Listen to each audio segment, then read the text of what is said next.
Bien, monsieur le rapporteur, madame la ministre, mes chers collègues, c'est dommage quand même cette intervention, madame la ministre, parce que finalement, vous racontez n'importe quoi sur un problème qui pourrait concerner n'importe qui. Et c'est là toute la difficulté de ce que vous avez raconté, c'est que rien ne tient debout, absolument rien. Alors, je vais commencer par le début. Pourquoi nous voulons bloquer les prix?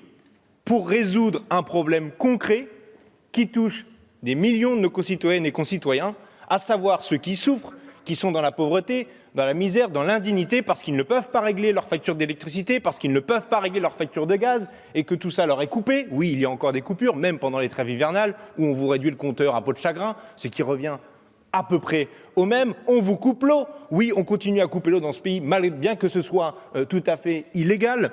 Et de tous ceux qui ne peuvent pas refaire le plein de carburant de leur véhicule, tous ceux qui ne peuvent pas se nourrir convenablement, ça a été rappelé tout à l'heure, 8 millions de personnes qui auraient droit à l'aide alimentaire dans ce pays, ce qui est énorme, et un chiffre qui a d'ailleurs bondi avec la crise du Covid, mais pas seulement, aussi du fait de votre politique.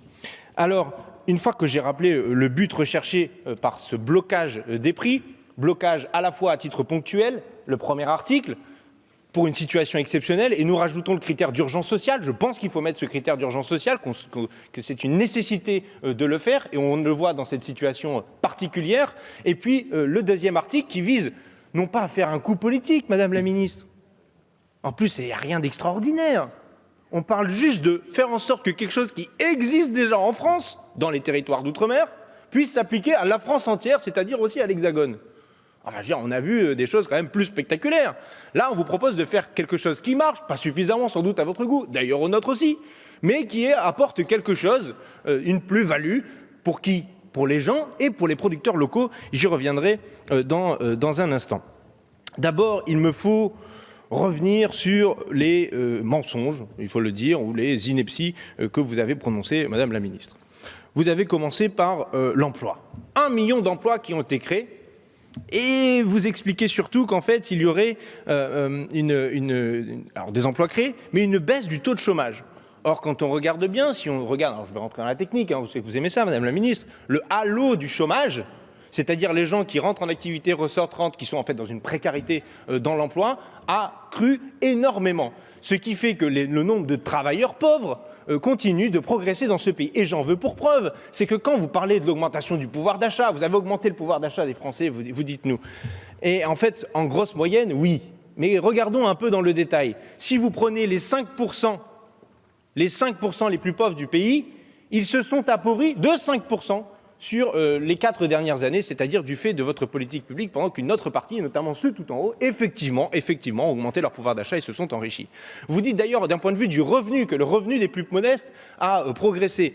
Oui, mais tellement moins vite que ceux tout en haut du panier qu'on se demande si c'est vraiment une politique de résorption des inégalités. Et en fait, non, puisque les critères d'inégalité, les indicateurs d'inégalité ont augmenté durant ces 4 dernières années également. Et il faut même dire au passage, parce que bon, la prime d'activité que vous avez augmentée, pourquoi vous l'avez fait? De bon cœur? En souriant, en disant allez-y, regardez, c'est pour vous? Non, vous l'avez fait parce qu'elle vous a été arrachée par la mobilisation des Gilets jaunes dans ce pays, arrachée par la mobilisation collective des Françaises et des Français dans la rue avec leurs Gilets jaunes. Encore que la prime d'activité n'est pas la panacée, puisque ce sont les finances publiques qui financent eux-mêmes un complément de salaire. Ce n'est pas une augmentation de salaire, une augmentation de revenus, mais pas une augmentation de salaire. Ce qu'il faudrait en réalité, c'est augmenter les salaires, augmenter le SMIC. Nous proposons de le mettre à 1 400 €. C'est une politique d'ensemble que nous vous proposons. Et dans cette politique d'ensemble, il y a le blocage des prix. Pourquoi il y a le blocage des prix? Parce que nous avons besoin de réglementer le SMIC à 1 400 brut. Moi, je vous propose à 1 400 net. Faites pas ceux qui découvrent notre programme. Et si vous ne l'avez pas, il est en vente en librairie à 3 €. Je suis sûr que vous avez les moyens de vous le payer, chers collègues Balanant. Et au pire, je vous l'offrirai. Donc, je reviens à ce que j'étais en train de dire. Il y a en réalité, avec ce blocage des prix, une réponse à des problèmes concrets. Et pas juste sur l'électricité, pas juste sur le gaz, pas juste sur le carburant, mais aussi sur des produits de première nécessité. Et c'est le cas pour plus de 150 produits sur l'île de la Réunion, évidemment. Et il y a dedans 5 fruits et légumes. Y a-t-il un problème avec ces 5 fruits et légumes sur l'île de la Réunion? Y a-t-il des agriculteurs qui sont spoliés sur l'île de la Réunion? Bien le contraire, ils sont tout à fait heureux d'être rentrés dans ce dispositif qui n'est pas dans toutes les Outre-mer. Tous les boucliers qualité-prix n'intègrent pas 5 fruits et légumes. C'est là une innovation de ce qui est fait à l'île de la Réunion. Vous devriez vous en inspirer. Ce qui permet en réalité aux petits producteurs locaux qui jusqu'à présent étaient évincés des circuits de la grande distribution parce qu'ils n'ont pas les volumes, parce qu'ils n'ont pas la régularité, de finalement pouvoir présenter leurs produits quand ils les ont, quand ils sont disponibles et qui sont en plus par ailleurs de saison et de bonne qualité et d'être présentés sur les étals avec l'étiquetage qui va bien, à savoir celui du bouclier qualité-prix. Parce que vous n'avez pas l'air de connaître le dispositif, Madame la Ministre. Comment est fixé le prix bloqué? Est-ce qu'il est fixé pour spolier les uns ou les autres? Non, absolument pas. Il est fixé autour de la table, dans les offices, dans les observatoires des prix, des marges et des revenus, avec ceux qui produisent, ceux et les intermédiaires et ceux qui distribuent.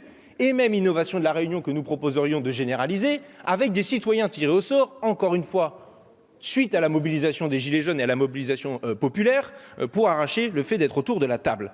Et c'est extrêmement important de remarquer que ce dispositif fonctionne.